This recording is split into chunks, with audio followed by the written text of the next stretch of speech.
Everyone, আসসালামু আলাইকুম। আশা করি আপনারা সবাই ভালো আছেন। আমি আলহামদুলিল্লাহ অনেক বেশি ভালো আছি। আমার নতুন চ্যানেলে সবাইকে ওয়েলকাম জানিয়ে আমি আমার ফার্স্ট বড় ব্লগটা শেয়ার করছি। আশা করি আপনাদের কাছে আমার আজকের এই ব্লগটি ভালো লাগবে। সকালবেলা ঘুম থেকে ওঠার পরেই আমি একটু পড়তে বসেছিলাম। তখন কিন্তু আমার পরীক্ষা চলতেছিল, আর পরদিন হচ্ছে আমার পরিসংখ্যান পরীক্ষা ছিল।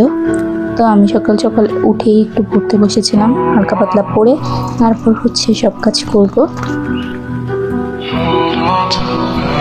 তারপর কাজে লেগে পড়লাম। আজকে সারাদিন প্রায় অনেক কাজ আছে, কারণ আজকে বাসায় মেহমান আসবে, তো আমি ওইটা আবার আরেকটা ব্লগে শেয়ার করে দিব। এই ব্লগে টুকটাক কাজের ভিডিও এবং হচ্ছে আমার কিছু কথা আমি আপনাদের সঙ্গে শেয়ার করব। তো চলেন রান্না করতে থাকি, আর কিছু কথা আপনাদের সঙ্গে শেয়ার করবি। আমার কিন্তু আগের একটা চ্যানেল ছিল, তো ওই চ্যানেলটা আমি কিছু কারণে ডিলিট করে দিয়েছি। আর ওই চ্যানেলটা প্রায় 5 বছরের উপরে হবে আমি ওই চ্যানেলটাতে ব্লগ ছাড়তাম। তখন কিন্তু আমি অনেক ছোট ছিলাম। ওইখানে আমি আমার আর্ট অ্যান্ড কালচার, তারপর সারাদিন কী করি, রান্না বান্না, এগুলোই হচ্ছে শেয়ার করতাম ওই চ্যানেলটাতে। আর এইটাতেও কিন্তু আমি সারাদিন কী করি তাই শেয়ার করব। আর ওই চ্যানেলটা হচ্ছে আমার খুব ভালোবাসার একটা চ্যানেল ছিল, সফট কর্নার হিসেবে কাজ করতো, যেহেতু অনেক আগের একটা চ্যানেল। তো এটা আমি কিছুদিন আগেই কাটছি। তো এই কিছুদিন আমার মন অনেক বেশি খারাপ ছিল, তাই জন্য আমি আবার একটা চ্যানেল খুলে নিয়েছি, যাতে করে আমি সারাদিন কী করি সেগুলো শেয়ার করতে পারি।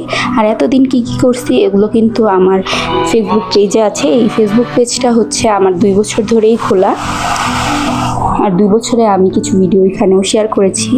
আর ওই চ্যানেলে হচ্ছে অনেকগুলো ভিডিও ছিল। এখানে আমি আগের যে বাসায় ছিলাম আমরা, ওইখানে কী করছি, তো ওইখান থেকে আসার মুহূর্তে আমরা কী করছি, আর ওইখানে অনেক বছর ছিলাম, ওগুলোই হচ্ছে আমি ওই ব্লগটাতে, ওই চ্যানেলটাতে শেয়ার করতাম। তো আমি আবার নতুন করে এই চ্যানেলটা খুললাম, যেহেতু ওইটা নিয়ে আফসোস করার কোনো মানেই হয় না। এখানে আমি আমার নতুন ব্লগ আবার শেয়ার করব, আর ইনশাল্লাহ অনেক ভালোবাসা পাবো এখান থেকেও। আপনারা সবাই আমাকে সাপোর্ট করবে। আর আগের কিছু ব্লগ যেগুলো আপনাদের দেখতে ইচ্ছে করবে, সেগুলো আমার ফেসবুক পেজে যে আপনারা দেখতে পারবেন। ওইটাও কিন্তু আমার এই নামেই খোলা। তো এখানে আমি আমার পরোটাগুলো বেলে তারপর হচ্ছে ভেজে নিচ্ছি। এই নাস্তাটা আমাদের কাছে অনেক বেশি প্রিয়, আর খুব শর্টকাটেই করা যায়, কিন্তু এটা তেমন একটা স্বাস্থ্যকর না, এটা আমি জানি। আমার পরোটাতে হচ্ছে আমি তেমন একটা তেল দিই নেই, হালকা করে ভাজছি। আর আমার পরোটাটা আমি একটু পাতলা করেই করার চেষ্টা করছি। আমার বিড়ালদেরকেও এখন আমি ভাত দিয়ে দিলাম, ওদের হচ্ছে কলিজা দিয়ে ভাত মেখে দিয়ে দিয়েছি।